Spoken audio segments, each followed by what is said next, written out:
Assalamualaikum warahmatullahi wabarakatuh. Perkenalkan, nama saya Miftah Alfarhan dari kelas 12 IPA 1. Di sini saya akan menjelaskan tentang OPM untuk memenuhi ujian praktek PKN dan Sejarah Indonesia.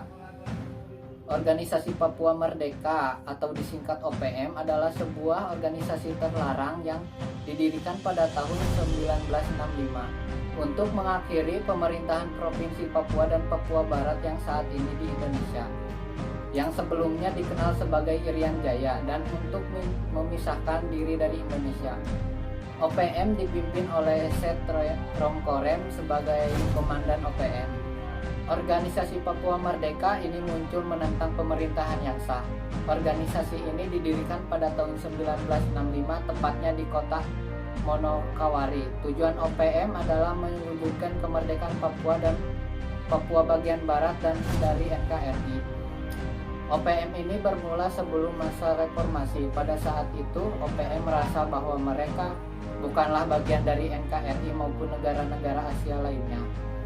Organisasi Papua Merdeka ini beranggapan bahwa penyatuan wilayah Papua ke dalam NKRI hanya merupakan hasil perjanjian yang dilakukan antara bangsa Indonesia dan bangsa Belanda, di mana bangsa Belanda menyerahkan wilayah jajahannya kepada bangsa Indonesia, di mana bangsa Belanda menyerahkan wilayah jajahannya kepada bangsa Indonesia.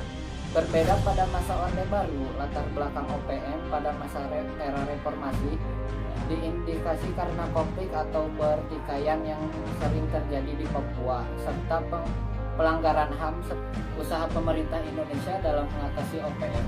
Usaha yang dilakukan oleh pemerintah RI untuk mengatasi geliat Irian Jaya dengan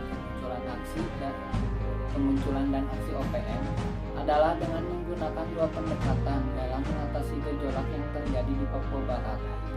Dua pendekatan itu adalah pendekatan security dan pendekatan kesejahteraan. Pendekatan security dilakukan dengan cara meningkatkan tugas-tugas intelijen, sedangkan pendekatan kesejahteraan dilakukan melalui kegiatan pembangunan masyarakat. Berbagai cara dilakukan pemerintah Indonesia dalam mengatasi gerakan separatisme OPM seperti 1. Pemulihan kondisi keamanan dan ketertiban serta menindak secara tegas para pelaku separatisme bersenjata yang melanggar hak-hak masyarakat sipil, peningkatan kualitas pelaksanaan otonomi daerah, dan desentralisasi serta demokrasi. 2. Peningkatan deteksi dini dan pencegahan awal potensi konflik dan separatisme. Peningkatan kesejahteraan masyarakat di daerah rawan konflik atau separatisme. 3. Melalui perbaikan akses masyarakat lokal terhadap sumber daya ekonomi dan pemerataan pembangunan antar daerah. 4. Pelaksanaan pendidikan politik secara formal, informal, dialogis, serta melalui media massa dalam rangka menciptakan rasa saling percaya. 5. Penerapan konsep penyelesaian konflik secara damai, menyeluruh, dan bermartabat.